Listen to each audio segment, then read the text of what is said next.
ketika ada seorang Baklawi yang merupakan narapidana kasus pencabulan bebas dari penjara setelah menjalani hukuman, ia disambut bak seorang pahlawan yang baru pulang dari medan perang. Bahkan saking kuatnya doktrin kesucian dan kemuliaan kaum Baklawi Yaman, sudah pasti kibin-kibin tersebut menganggap junjungannya itu adalah manusia suci yang tidak mungkin melakukan perbuatan dosa. Sehingga ketika junjungannya ditangkap oleh Polres Sampang, para kibin pun menggeruduk Polres dan sempat memberikan ancaman-ancaman di sana. Meskipun akhirnya mereka meminta maaf setelah junjungannya terbukti bersalah atas kasus pencabulan terhadap 2 santriwatinya.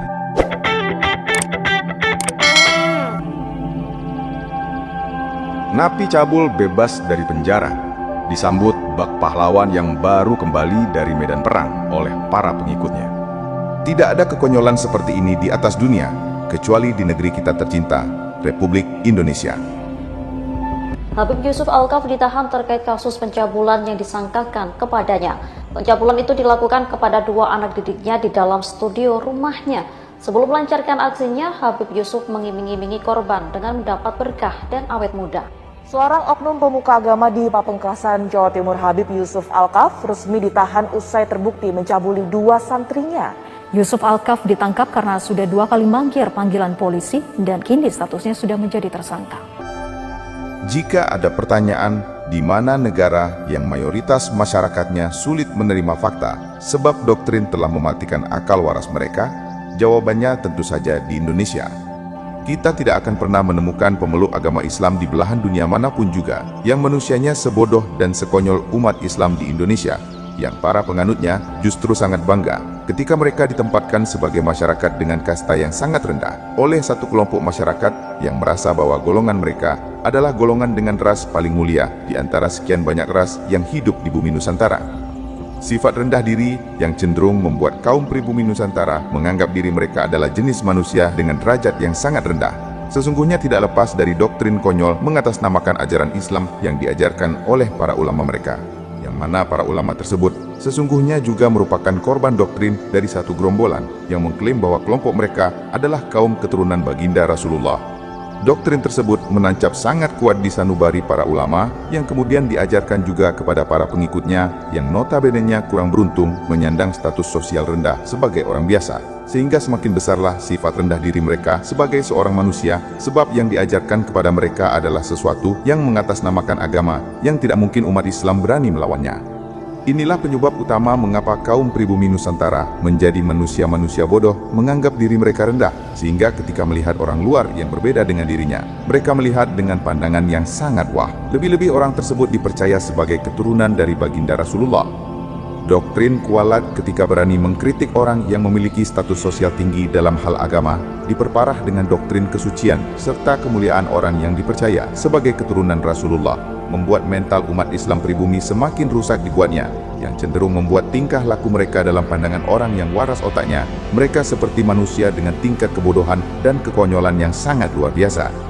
Seperti kasus di Madura ini contohnya, saking yakinnya bahwa kaum Baklawi Yaman adalah kaum keturunan Rasulullah, ketika ada seorang Baklawi yang merupakan narapidana kasus pencabulan bebas dari penjara setelah menjalani hukuman, ia disambut bak seorang pahlawan yang baru pulang dari medan perang.